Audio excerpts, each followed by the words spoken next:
নমস্কাৰ, মই উতলু ভূঞা। আপোনালোকে চাই আছে DY365 এই অনুষ্ঠান 24 ঘণ্টা। 24 ঘণ্টা এনে এটা অনুষ্ঠান যিটো অনুষ্ঠানত 24 ঘণ্টাৰ গুৰুত্বপূৰ্ণ খবৰবোৰ দিবলৈ চেষ্টা চলাওঁ। খবৰ আৰু খবৰ দিওঁ, ৰাজনৈতিক খবৰ দিওঁ, ৰাজনৈতিক খবৰৰ বিশ্লেষণ কৰোঁ এই বিশেষ অনুষ্ঠান 24 ঘণ্টা।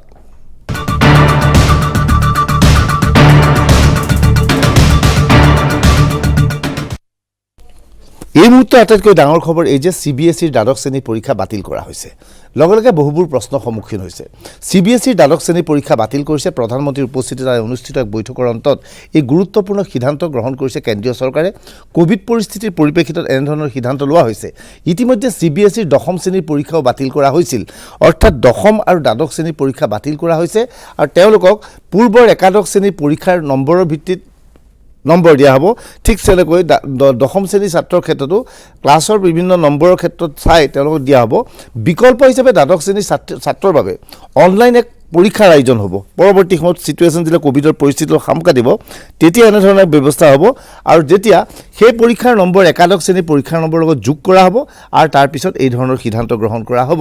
অৰ্থাৎ আজি ডাঙৰ সিদ্ধান্ত যে CBSEৰ দ্বাদশ শ্ৰেণীৰ পৰীক্ষাৰ মূল্যায়ন কৰিবলৈ নতুন সিদ্ধান্ত লোৱা হৈছে। পৰীক্ষা অনুষ্ঠিত নহয়, একাদশ শ্ৰেণীৰ পৰীক্ষা আৰু অনলাইন এক পৰীক্ষা হ'ব, দুয়োটাৰ পৰীক্ষা মিলাই সিদ্ধান্ত লোৱা হ'ব যে পৰীক্ষা নম্বৰ কেনেকৈ দিয়া হ'ব।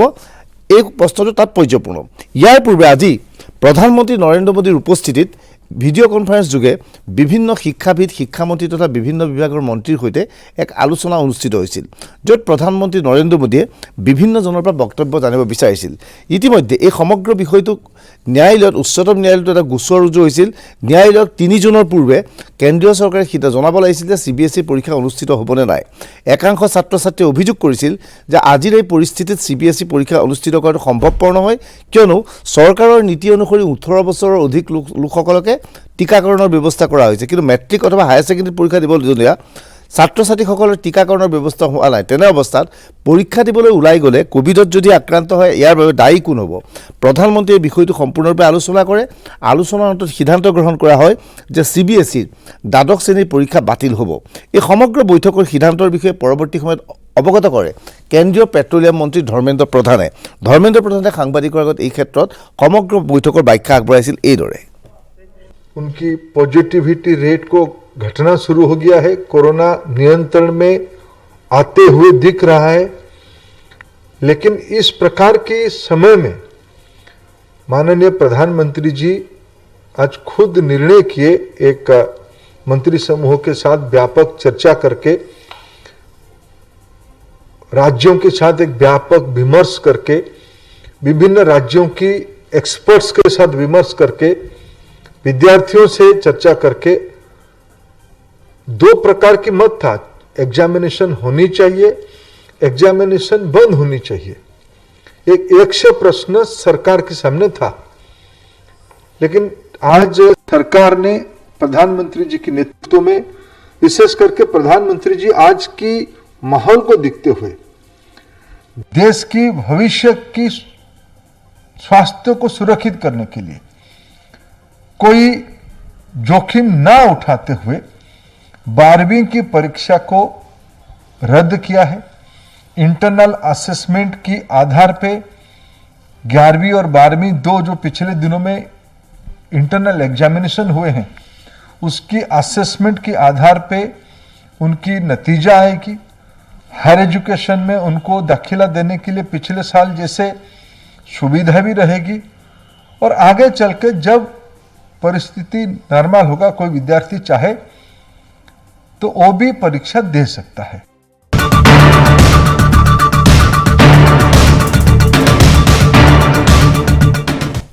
CBSEৰ সিদ্ধান্তক, দ্বাদশ শ্ৰেণীৰ পৰীক্ষা বাতিল কৰাৰ সিদ্ধান্তক বিভিন্নজনে আদৰণি জনাইছে। ইয়াৰ মাজত দিল্লী চৰকাৰো আছে।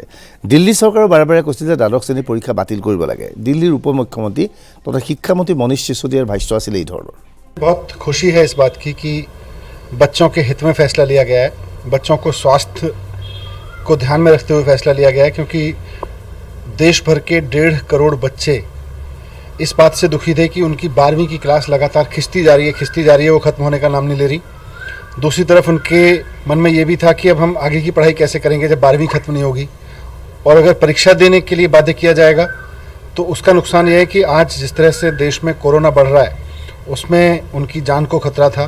कोई भी पेरेंट नहीं चाहता था कि उसके बच्चे को उसकी जान पे खेल के परीक्षा दिलवाई जाए।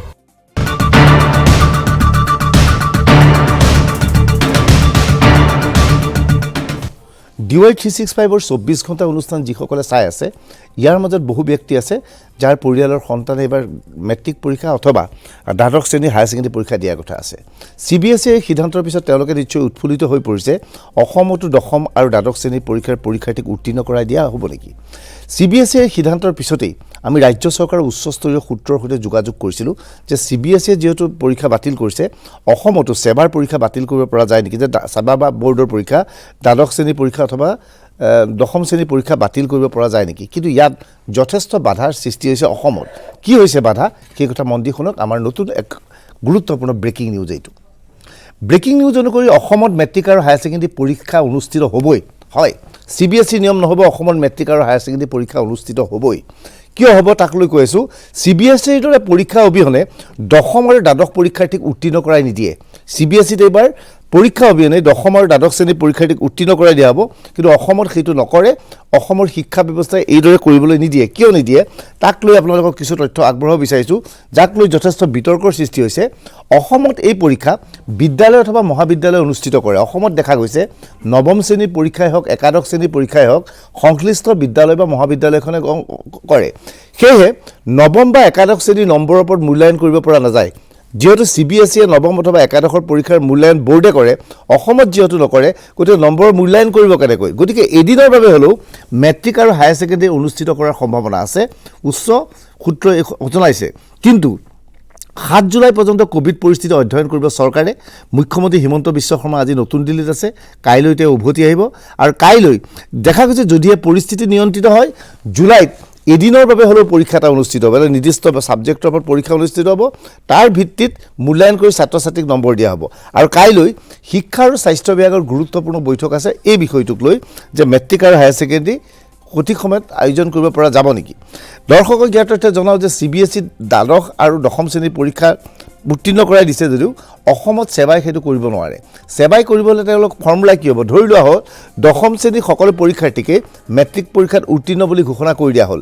উত্তীৰ্ণ হোৱাৰ পিছত উচ্চ শিক্ষাত ক'ত যাব, তেওঁলোকে যেতিয়া নামভৰ্তি কৰিব তেওঁলোকৰ নম্বৰ কিমান থাকিব, কোনখন বিদ্যালয়ত তেওঁলোকে কিহৰ ভিত্তিত তেওঁক মূল্যায়ন কৰিব। কিন্তু CBSEত দশম শ্ৰেণীৰ যিজন ছাত্ৰ এটা নম্বৰ থাকিব, এইজনে 85, 87, 92, 95 কেইটা নম্বৰ থাকিব। কিন্তু অসমত যিহেতু নৱম শ্ৰেণীৰ কোনো পৰীক্ষা বোৰ্ডে আয়োজন নকৰে বা একাদশ শ্ৰেণীৰ পৰীক্ষা বোৰ্ডে আয়োজন নকৰে, গতিকে ছাত্ৰ ছাত্ৰীক কেনেকৈ নম্বৰ দিব, যে অতি পঢ়া শুনাত বেয়া ছাত্ৰজনকো মই 80 নম্বৰ দিম, অতি মেধাৱীজনকো 80 নম্বৰ দিম নেকি। এনে অৱস্থাত যথেষ্ট বিমোজত পৰিছে ৰাজ্যৰ শিক্ষা বিভাগ। আশা কৰা হৈছে কাইলৈ মুখ্যমন্ত্ৰী হিমন্ত বিশ্ব শৰ্মা গুৱাহাটীত উপস্থিত হোৱাৰ পিছত শিক্ষামন্ত্ৰী ৰনোজ পেগুৱে এই বিষয়টো সকলোতে মুখ্যমন্ত্ৰীৰ সৈতে আলোচনা কৰি সিদ্ধান্ত ল'ব। এই পৰ্যন্ত সিদ্ধান্ত অনুসৰি নিৰ্দিষ্ট এটা বিষয়ৰ ওপৰত হ'লেও এদিনৰ বাবে হ'লেও পৰীক্ষা অনুষ্ঠিত কৰি সেই পৰীক্ষাৰ নম্বৰৰ ভিত্তিত পৰীক্ষাৰ্থীসকলক মূল্যায়ন কৰা হ'ব। অন্যথা নামভৰ্তিৰ সময়ত তেওঁলোকৰ যথেষ্ট সমস্যাৰ সন্মুখীন হ'ব বুলি আশংকা ব্যক্ত কৰিছে ৰাজ্যৰ শিক্ষা বিভাগে।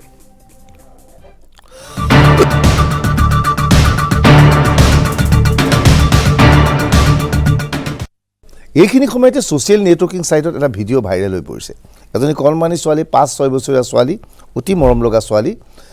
তেওঁ এটা ছ'চিয়েল নেটৱৰ্কত ভাইৰেল হোৱা ভিডিঅ'টোত দেখা গৈছে কাশ্মীৰৰ এই কণমানি ছোৱালীজনীয়ে হোমৱৰ্ক পাই অতিষ্ঠ হৈছে, হৈ প্ৰধানমন্ত্ৰীৰ ওচৰত আহ্বান জনাইছে, প্ৰধানমন্ত্ৰী ইমান আমাক হোমৱৰ্ক কিয় দিয়া হয়। হয়, আপোনালোকেও মন কৰিছে আপোনালোকৰ কণ কণ সন্তান এতিয়া স্কুলত পঢ়ি থাকে, দিনটো এতিয়া ল'ৰা ছোৱালী এনেকুৱা উৎপাত হয় যে অনবৰতে হোমৱৰ্কে কৰি থাকিবলগীয়া হয়।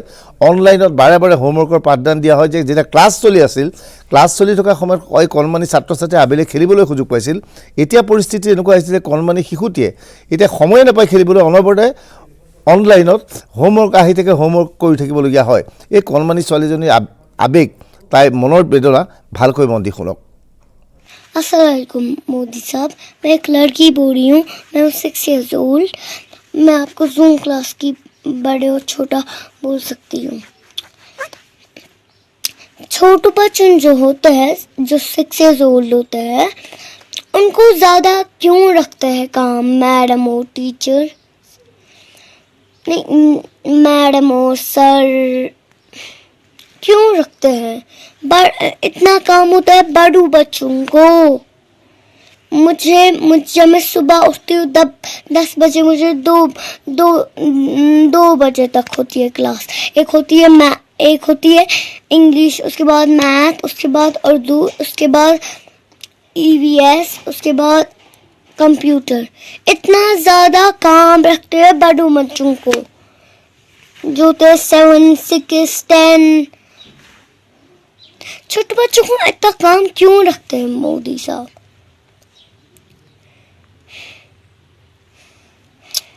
आप क्या कर रहे हैं? अस्सलाम वालेकुम मोदी साहब, गुड बाय।